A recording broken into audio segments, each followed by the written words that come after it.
বাংলাদেশের রাজনীতির ইতিহাসে নির্বাচন সবসময় ছিল বিতর্কের কেন্দ্রবিন্দু। প্রতিটি নির্বাচনেই উঠেছে প্রশ্ন, সুষ্ঠু হয়েছে কিনা, মানুষ ভোট দিতে পেরেছে কিনা, আর প্রশাসন কতটা নিরপেক্ষ ছিল। এবার সেই প্রশ্নের মুখোমুখি হয়েছেন নতুন নির্বাচন কমিশনার এএমএম নাসিরউদ্দিন। তিনি ঘোষণা দিয়েছেন এবারে নির্বাচন হবে তার জীবনের শেষ সুযোগ, দেশের জন্য কিছু করে যাওয়ার শেষ সময়।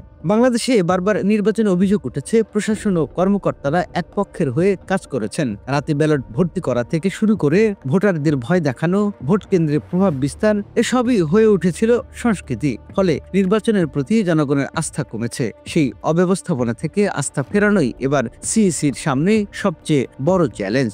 রাজধানীর আগারগাঁওয়ে নির্বাচন বিশেষজ্ঞদের সঙ্গে মতবিনিময় সভায় সিইসি স্পষ্ট হুঁশিয়ারি দিয়েছেন। এই ঘোষণা নিঃসন্দেহে ইতিবাচক, তবে প্রশ্ন হচ্ছে সিইসি কি আসলেই পারবেন রাজনৈতিক চাপ থেকে মুক্ত থাকতে?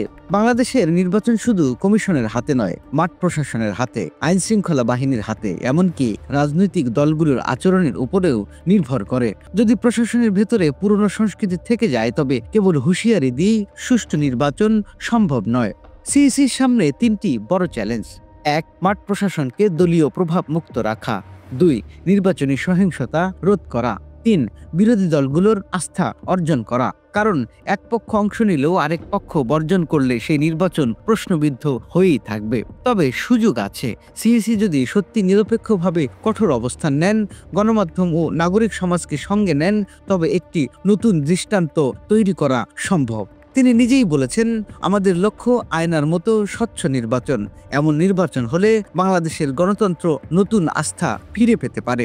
প্রধান নির্বাচন কমিশনার এএমএম নাসিরউদ্দিন ঘোষণা দিয়েছেন এটাই তার জীবনের শেষ সুযোগ, দেশের জন্য কিছু করার সময়। এখন প্রশ্ন একটাই, তিনি কি পারবেন ইতিহাস বদলাতে, নাকি আবারও বাংলাদেশের নির্বাচনের গল্পে যুক্ত হবে আরেকটি বিতর্কিত অধ্যায়? শেষ কথা হলো, বাংলাদেশের জনগণ দেখতে চায় একটি স্বাধীন, নিরপেক্ষ, অংশগ্রহণমূলক নির্বাচন, আর সেটি নির্ধারণ করবে সিইসির এই শেষ সুযোগ সফল হবে কিনা।